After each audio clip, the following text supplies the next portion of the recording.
Greetings, comic book fans. Welcome to the Dude Cave. I'm Jason, and you are watching Comic Book Opinions, my video where I share with you my opinions on all things comics. Today, once again, I will be talking about the books that I've been reading recently. Before we go further, I do have to warn there will be some spoilers today. Usually, I try and keep my things a bit general and just talk about general stuff within the book without giving away kind of stuff that happens. However, I think there's some stuff that happens in the books this week that my opinions are going to be based on. So will be spoilers. So if you are concerned about spoilers, check out the description below. There are a list of books there that I will be talking about today. If there's a book there that you haven't got to reading yet, maybe you're trade waiting, maybe you're behind on your books, whatever the reason, if you've just haven't got to it and you don't want it spoiled, maybe skip that part of the video or save this to watch later. So yeah, that's my my public service announcement done. So I think now that done, I think it's about that time again. You say, what time is it, Jason? Wow, it's opinion time. So last week I really enjoyed Justice League of America. So I went out and got the 4 Rebirth issues for some of the individual characters. First up was Killer Frost, Rebirth #1. This was the one I was looking forward to the most, simply because she was the character I found the most interesting from those first 2 issues. So I was a bit disappointed, and I think maybe it was because I had such high expectations, because I kind of expect with the other Rebirths that I've read, you kind of get a little bit of the history of the character, where they are now, what motivates them, what's going on with them, and then setting up the story where it's going to go. It's kind of like a prologue to like the main stuff. And I felt with this book, I was gonna learn a lot more about Killer Frost, and I didn't really. It's a good story. Basically, it's set between the end of Justice League versus Suicide Squad and Justice League of America Rebirth. It's set between those 2 books, and she's waited to be released from prison, but Amanda Waller is messing with her. You don't really get, is Amanda Waller really think that she's still a killer, or is she just trying to mess with her so that she'll stay in prison and she can use her on the Suicide Squad? You can't, with Amanda Waller, you'd never really quite know, because she's quite devious like that. But so she kind of postpones, the paperwork gets lost, so Killer Frost isn't going to get released when she should, and then she puts her to share a room with another metahuman whose power is like fire. And it's like, okay, so you've got this person who is cold and putting them in there. So she's really messing with her to try and make her kill, to kind of prove a point. But like I say, you don't know what Waller's motives are really. But like I said, the story itself is good, and kind of see her, will she succumb to that, or will she? So the story itself is good, but I was just expecting to get a bit more, and we kind of get brief mentions of her origin and stuff. But the thing that I still don't know about the character is what happened. What was the moment where she was like, no, I'm going to control this instead of letting it control me. I'm not going to be a killer no more. And I didn't feel that this really answered that. And maybe if I went and read Justice League versus Suicide Squad, it'd be in there. But because I haven't read that book, and I have no plans on reading that book, I'm like, it just remains a missing piece with the character that I've really liked. So yeah, was a bit disappointed with that one, even though it was a good story. Next up, we have the Ray-ish Rebirth #1, which this was a character, one of the least characters I was interested in the whole Justice League of America. But this was a fantastic book and made me care a lot more for the character. This was everything I feel a Rebirth issue should be, as we get his whole origin, we get who he is, where he comes from, what his powers are, what motivates him, and kind of him moving forward. And I feel I'm much more invested in the character after reading this. This was really good. If you enjoyed Justice League of America but felt a bit cold about this character, definitely worthwhile picking up this issue, because it will make you understand and appreciate the character a lot more. So next up we have the Atom Rebirth #1, and very much like the Ray, not quite as good, but very much like that one. This introduces a character that I wasn't really that hot on, but we get who Ryan Cherry is, how he gets the suit, his like whole life history, and like, so I really like the character a lot more, and than I did going in. So this did the trick really well. We even get a bit of Ray Palmer, so that's brilliant. So I really like that. We then get Vixen Rebirth #1. Uh, I felt that this book did attempt to get all the things right, um, by kind of giving a motive and that. And I like the story. I like the aims of the story, and you can see that there's the attempt there. But for me, there was like aspects where it fell down because like we start off, she's this supermodel. She's an orphan from a very young age. She's a supermodel now and a reality show star, and she's using her fame and her money to kind of help other orphans and stuff. But then she's on this TV show, and this girl comes out and says, "I've been trying to contact you, but they won't let me speak to you. My mother's been missing. Why won't you help me? You say you do all this stuff, but you don't help." And kind of she's shocked that this is happening, that there are people that need help that aren't getting to her because the people around her are keeping them away.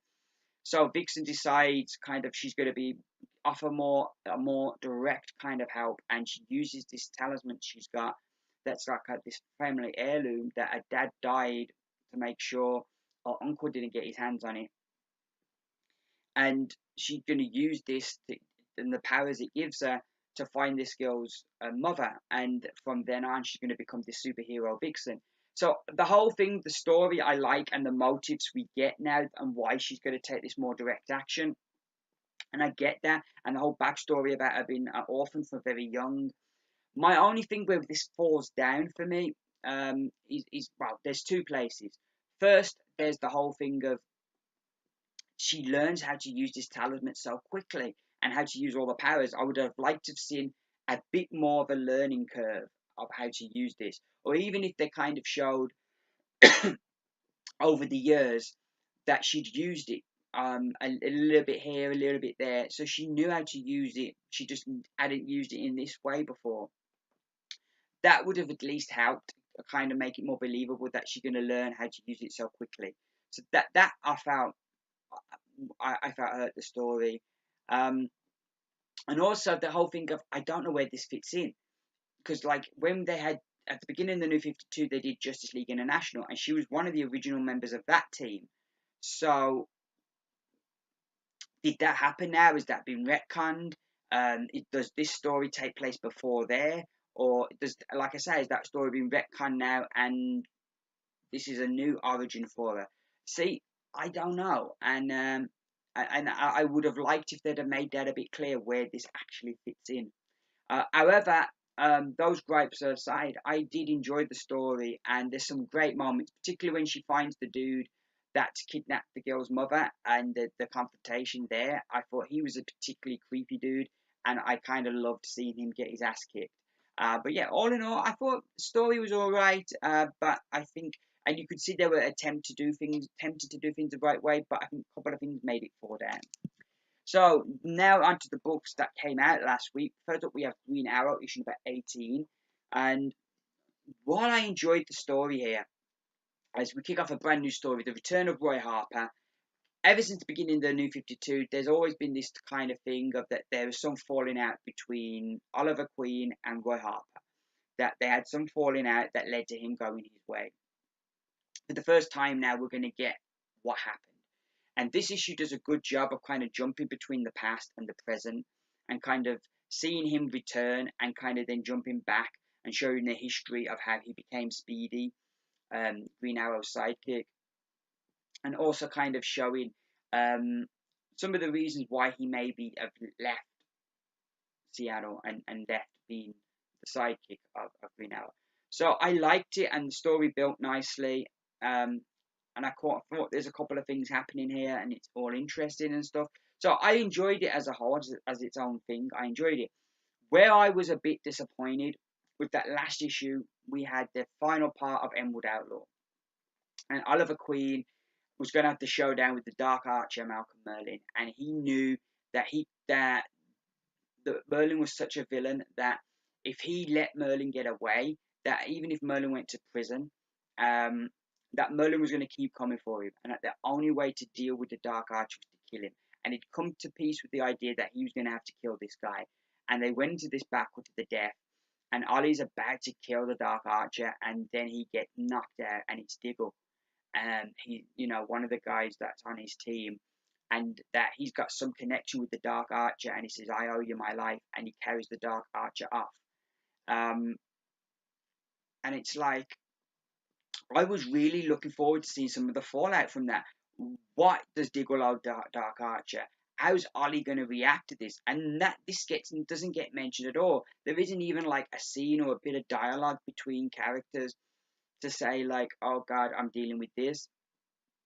And so that left me. I think that spoiled the story for me because I was so looking forward to getting the next bit of that. And I'm confident that once this story's done, they'll go, maybe even the next issue of this, they'll go back to that and they'll mention that. But it just felt like, well, what's going on? Where's the story we was reading? You know, and that was a bit disappointing. But taking nothing away, this was still a good issue and a good start to a new story. I just wish they could have addressed the last one. We then have the fall and rise of Captain Atom, which was again a good book. The cover spoilt it a bit.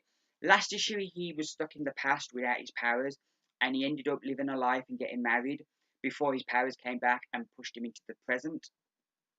So this issue, he kind of wants to know what happened to his wife. Where is she? And he finds out she's dead. And this is kind of spoilt by the cover, as we have the graveside with the date of her death on it. And I felt that like that was a pretty stupid cover because it's something in the book that could have been was a nice kind of build up to that moment, and then it's kind of like, but it took the emotion away from it because you already knew from the cover that like she's dead. So I kind of I felt I felt that that was a bad choice of cover for them there. The general story of this issue centers around that he's back in the present, his powers have changed, and the military want him to work for them, and they're basically trying to blackmail him that, like, look, if you go by your name, you're going to get locked up in prison because when you blew up, you killed a lot of people, a lot of things were damaged, and you're going to get locked up, for those murders. But if you come and work for the military, we're going to give you a nice house. We're going to give you a new name, a new identity, and we'll use the Captain Atom name, but we'll say you're a different person, and so that like you'll have the legacy of the name, but you won't have the baggage of the last person who had these powers. Um, and kind of like he refuses this, so they kind of try and start playing hardball with him. But I like this. I'm enjoying this book, this series, and I'm definitely intrigued where it's going to go now. Because it seems they've done so much and so different the first three issues have been. Um, I ain't got a clue where we're going to go. I think it's 6 issues. Yeah, it says of 3 of 6, so we're about halfway. So next up we have Superman issue number 18. Kicks off the whole Superman Reborn story. Boy, what a start. This was brilliant. I absolutely loved this. Um, we've got this Clark Kent who he's not Superman, and we kind of like, who is this guy, this other Clark Kent, because we know the real Clark Kent is Superman. So like this other guy now that's like turned up, who is he? Where's he come from? And he's a bit of a mystery. Anyway, Superman enjoying a nice time at home with his family when this Clark Kent turns up and leaves something on the doorstep, and when they pick it up, it kind of changes things, and it's kind of like he changes time, and Jonathan, the son of Superman, starts disappearing, and Superman keeps trying to rescue him, but every time he gets to him, he disappears and reappears in a different place. And even though, like, they've just started the Super Sons book, so you know they aren't going to kill off Jonathan Kent. I don't think they're called Kent. Is it Jonathan White? I can't remember the surname they're using now because they're not using the Kent name.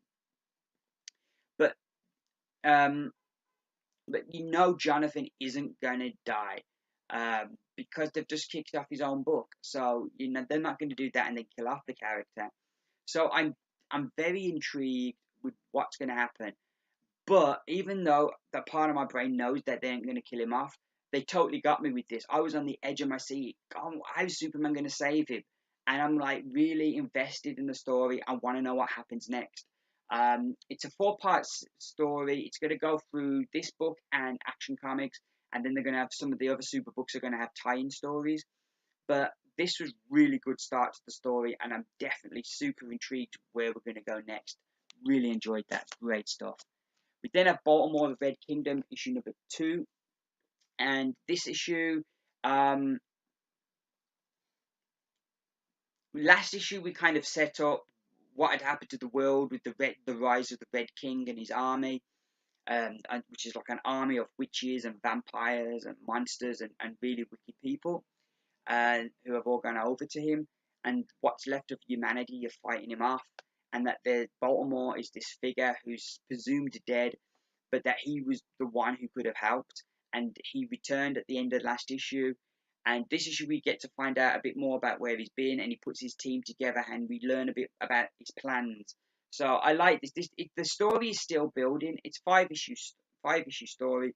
So we're still building at the moment. I think we'll get well on the way with the story next issue. But yeah, this issue was just introducing a lot of new characters that are going to go with him, or bringing characters together. I'm still really enjoying this. I like this, and I'm definitely invested in where we're going. We then have a Royal City issue number 1 by Jeff Lemire, art and written by Jeff Lemire. He does both jobs on this book. It's from Image Comics. It was a bigger than usual issue, $4.99, but I really like this. It's a very different book. It's not like a superhero book. It doesn't deal with the occult or science fiction. It's about family, and you have this father and the mother, and they live in this place called Royal City, which I gather is like a small town, and they don't get on. They don't get on at all. And the father has a stroke and ends up in hospital. So the kids come to see him, and kind of this is the event that kind of brings them together. And you've got like the daughter, you've got the son who's successful, and there's the other son that's a screw up. And kind of you read in the story, and it's really a good read because like it's family stuff, and we can all relate to family stuff. We all have families, so that's something that I think is universal that we can relate to. And so through the reading the book at first, you kind of like the thing that links these characters is that they're family. But then by the end of the book, there's this really nice reveal, and it's kind of like the thing that connects them is the ghost of a dead brother, but a different version of the ghost of a dead brother. Each has their own way of seeing him and remembering him, and really, really cool. I liked that, and it definitely intrigued with where we're going to go with the story, and because like that, there's nothing kind of like apart from the ghost of this dead brother. There's nothing kind of like supernatural about it. There's nothing like science fictiony, or it's just a slice of life, and I really liked how different it was from anything else that I'm reading. Because like I've always said, I love having a comic book buffet. I love my superhero books. I love my sci-fi. I love my horror, but I love my light-hearted books as well. But it's nice to have different books to read, and I really liked this because it was so different. Also, I'm not a big fan of Lemire's art. That may be sacrilege to say, but I really enjoyed his art on this book. I think it really worked well for this book, and all in all, I really enjoyed this. We'll be adding it to my pull list, and I'm looking forward to seeing where we're going to go next. So finally, today I'm going to talk about Avengers issue number 5. This was another great book. Art-wise, Mike Del Mundo is just doing a superb job on the book. And I'm so pleased the way that they're doing the book. This book comes out every 2 weeks. But what they're doing is like, we have the point 1 stories that are dealing with the early Avengers of like Captain America, Hawkeye, Scarlet Witch and Quicksilver. So it's got a story from them. So it's a different artist. So it allows us to have this whole story done by Mike Del Mundo. So I'm really pleased how they've organised that, because Del Mundo on art is just superb, and I absolutely love it. It's a gorgeous book. If you're a fan of art, this book alone is worth buying because the art is so great. But then you've got the whole story with them trying to take down Kang, and they've come up with this plan where they're going to strike these different bases that he's got, that he has stashes of weapons at, and they're going to take out the weapons, and when they've took out the weapons, that's going to weaken Kang. So I really like the whole idea of that. And then we have this version of Vision. At the cover there, you've got the main Vision. I don't know how well you can see it, but you've got this other Vision. It's this Vision from the future, and he has an even bigger plan that they're going to attempt. And they're going to put a team together of past Avengers. So they go through the time stream, kind of a bit like the story Avengers Forever, where you have different versions of the Avengers all teaming up.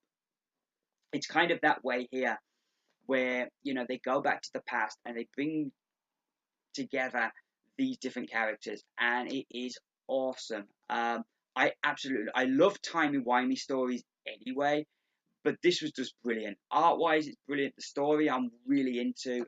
Great stuff. Really enjoying Avengers right now. And it's not a book I hear many people raving about, but I've really enjoyed, what Mark Waid and Mike Dunwoody are doing. So those are my books. I will be back. I don't know when, but I will be back with more books and more opinions soon. Thank you very much for watching. I greatly appreciate it. Hope you all have a great week filled with comic book goodness. All that leaves me to say is that I've been Jason. This has been Comic Book Opinions. Keep reading, and bye for now.